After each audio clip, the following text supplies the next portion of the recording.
हमारे writer Arthur Miller के बारे में।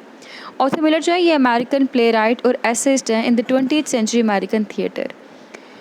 और इसके अलावा जो अमेरिकन लिटरेचर है उसके अंदर ऑर्थर मिलर का बहुत ही इम्पोर्टेंट नेम है, बहुत प्राइम फिगर काउंट होते हैं, एक इम्पोर्टेंट राइटर माने जाते हैं।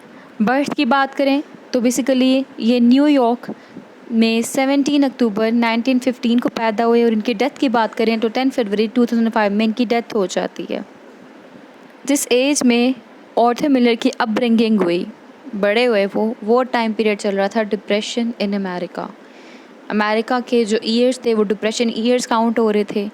और ये जो डिप्रेशन था, इस डिप्रेशन ईयर्स का इसके ऊपर भी जो मतलब हमारे राइटर हैं इनके ऊपर भी ग्रेट इम्पैक्ट नज़र आता है। उस डिप्रेशन की बेस पे इनकी जो राइटिंग है उस पर बहुत ज़्यादा इन्फ्लुएंस नज़र आता है।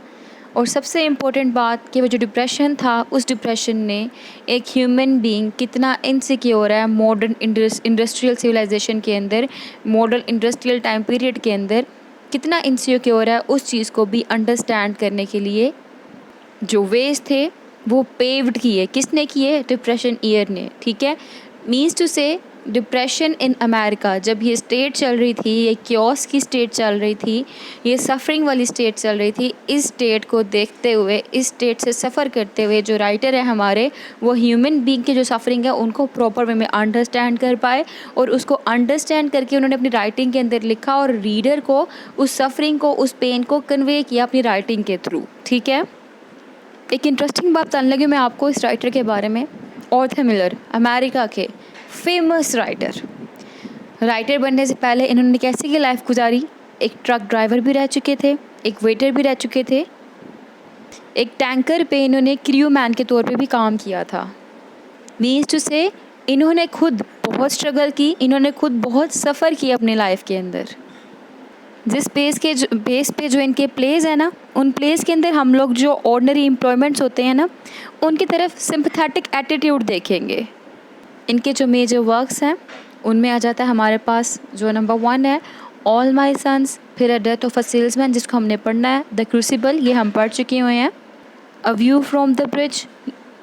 इन वर्क्स के अलावा भी राइटर के कुछ इंपॉर्टेंट वर्क्स हैं जैसा कि the man who had all the luck जो कि 1944 में पब्लिश्ड हुआ, a memory of two Mondays ये 1955 में पब्लिश्ड हुआ, आफ्टर द फॉल जो कि 1964 में पब्लिश्ड हुआ।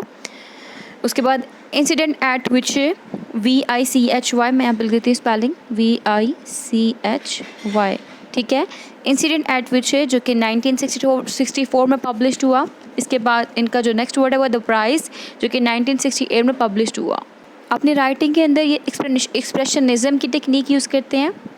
एक्सप्रेशनिज़म जो है ये ऐसा स्टाइल है, ऐसा आर्ट है, ऐसी मूवमेंट है जिसके अंदर राइटर जो है वो सिंबल्स को यूज़ करता है, एग्जैजरेशंस को यूज़ करता है इमोशंस को रिप्रेजेंट करने के लिए।